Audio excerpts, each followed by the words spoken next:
And they sent him to the Packers, who are coming to play the Dallas Cowboys week 4. So I'm wondering, who's doing more cartwheels, Packers fans or NBC Sports executives? That Sunday Night Football game, Micah versus the Cowboys. Holy crap. I mean, the Cowboys getting a nice haul, I'm sure. Apparently, Micah getting a full-on reset of the market of damn near $50 million a year. So I guess, it's on Packers fans. You got to be fired up.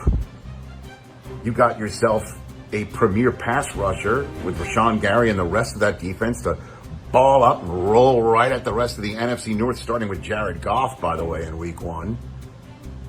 And the Cowboys, I mean, Matt Eberflus, the new defensive coordinator there, sorry, Matt, and Brian Schottenheimer, new HC there, sorry that Mike is not there. And I guess for the future, it definitely helps cap-wise and it helps draft pick-wise. But for this year-wise, it'll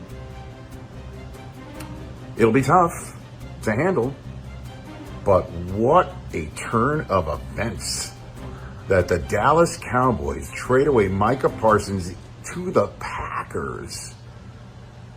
And Jerry makes his point. We got a handshake agreement. That's it. So have your head in a swivel if he's coming to talk to you in the future. And we will see if it works out. We will see how this draft compensation works out down the road. But for 2025, big check mark for the Green Bay Packers. What an aggressive, big-time move this is. And a stunner. A trade of this magnitude the Thursday before Labor Day weekend. Boom.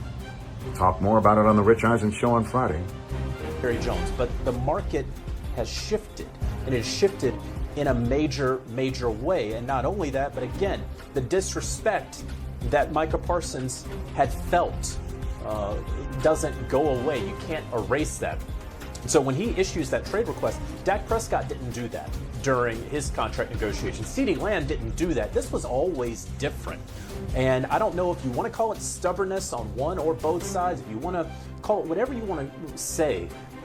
This started to become a reality that Micah Parsons would no longer be with the Dallas Cowboys over the last probably 48 hours.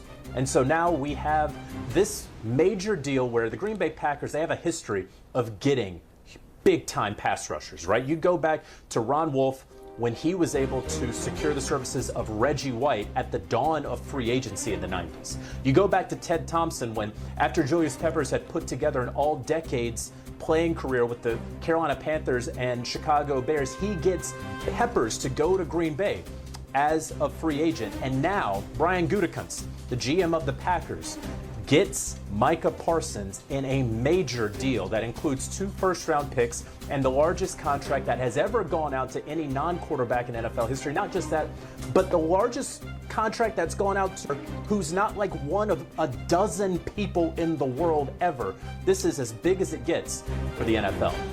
Guys, I'm with Amanda Guerra. She does have a question here with this big news with Micah Parsons leaving Dallas. Yeah, I specifically want to ask because JJ and Pete, I mean, they're so vocal. And guys, I got to know about the fallout for Jerry Jones in all of this. I mean, immediately people were thinking, okay, Dallas has now lost Luka Doncic and Micah Parsons in the same year. We already saw people showing up, at Cowboys practice with a sign. Now the fan was escorted out that said fire the GM. We saw that fallout when it came to the Mavs. I mean, and they're telling us right now in our Slack channel for people watching this live on YouTube that Jerry Jones slander is dominating the chat right now. Pete, I'll start with you. I mean, from the fan perspective, specifically, what is going to be the fallout for Jerry Jones with all of this? Nothing. He owns the football team. There's no fallout. I mean, unless somebody takes the team. But from the fans' perspective, I mean, do you think we're going to start seeing more and more fans showing up and being pissed off at Jerry Jones at the games? I mean, if they're already showing up at practice with signs saying fire the GM, you got to think it's about to start trickling over more. Yeah, and you know what? They can have a complete, take the whole stadium over and have a protest. It's not going to matter, in large part because he owns the team. Until he sells the team, none of this changes. And you know what? Jerry doesn't really care either. He made the deal, he made the decision, and now he's got to live with it. Here's what will make those fans shut up. Much like in Dallas with the Mavericks, when they're going to be pretty darn good next year. You know what'll make them shut up? If Dak Prescott goes out and beats the Eagles next Thursday, if Dak Prescott throws for 4,800 yards and 40 touchdowns and they're winning the division, that'll make those fans shut up. But for right now, Jerry Jones doesn't care what those fans say. The only thing that matters to Jerry Jones is trying to win, and this is not a decision, by the way, that I think is actually moving in that direction, and making money. And he does a great job of making money, and now he's got to do a better job of getting this team to win. One, they're just and a I would documentary. say, Go ahead, JJ. Go ahead, JJ. Right. Well, and I would also say, and I completely agree with what Pete just said.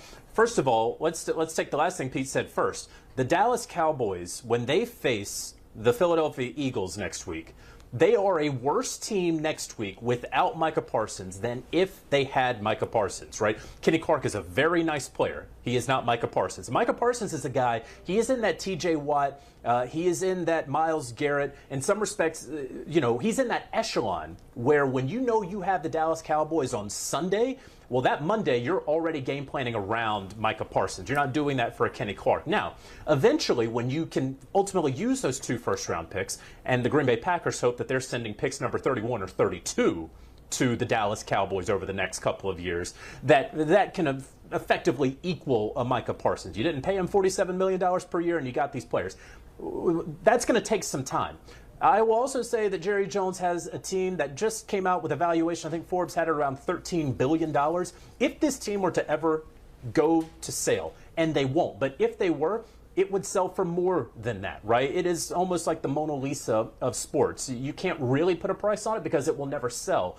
And so I don't think that the fan fallout is going to matter. And I think Pete really hit the nail on the head that ultimately, if Dak Prescott has another MVP-like season, like he had a couple of years ago when he was in the top 3 of MVP voting, if the Dallas Cowboys can finally break through and make it back to the NFC conference title game for the first time in a quarter century, then folks will say, wow, that was a crazy summer with Micah. Wonder what could have been. But it's okay. We're back there.